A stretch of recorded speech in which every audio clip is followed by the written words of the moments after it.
High বন্ধুরা, আজকে তোমাদের সাথে আমার একটা ছোট্ট মানুষের আলাপ করবো। সত্যি সে কি ডায়েট প্ল্যান ফলো করেছে?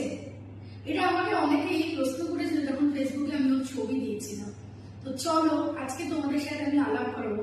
আমার খুব প্রিয়, আমার মানে বলতে পারো আয়ুষ্নাথ হচ্ছে আমার ছেলের মতনই, যদিও আমার ক্লায়েন্ট কিন্তু আমাকে কি মিষ্টি করে আন্টি বলে ডাকে।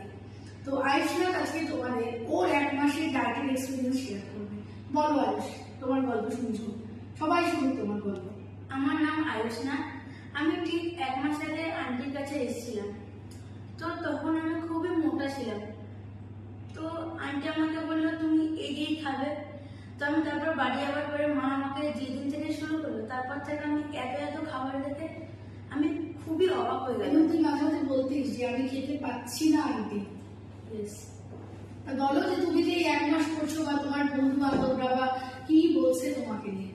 আমার বন্ধু বান্ধবরা আমাকে দেখে চিনতেই পারছে না যে আমি আয়ুষ না অন্য কেউ। আর এই যে আজকে যে জিন্সটা এই প্যান্টটা পরে এলি সেটা বল। এই জিন্স প্যান্টটা আমার ঠিক 1 বছর পুরনো। এখন আমার দিলে হচ্ছে, এটা আগে হতো না।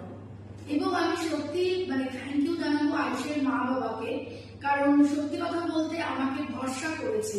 কারণ এই ছোট বাচ্চার ডায়েট প্ল্যান সত্যি হয় কি না এটা এখনো কিন্তু আমরা এতটা ওয়াকিবহল নই বা কনসিয়াস নই। বাট সত্যি আয়ুষের বাবা মাকে আমি ধন্যবাদ জানাবো, যখন বাচ্চা একটু একটু করে অভ্যেস হয়ে যায় বা ওয়েট হয়, ভরসা করেছে, আমাকে বিশ্বাস করেছে। থ্যাংক ইউ বলবো সর্বোপরি আয়ুষকে এবং আয়ুষের প্যারেন্টসকে। এবং তোমরাও যদি চাও তোমাদের ছোট বাচ্চাকে এরকম নিয়ে আসতে, ডায়েট প্ল্যান ফলো করতে, এবং বিশ্বাস করো ঘরোয়া খাবার এবং প্রচুর পরিমাণে খেয়েও কিন্তু বাচ্চারা নিজেদের সুস্থ রাখতে পারে, ভালো রাখতে পারে। বাচ্চা যদি ওয়েট গেইন করে কখনো বাচ্চাকে কাট ডাউন করিও না, ডায়েটিশিয়ানের পরামর্শ নাও, প্রপার খাদ্য তালিকার মধ্যে বাচ্চাকে দিয়ে দাও। সবাই ভালো থাকো, সুস্থ থাকো।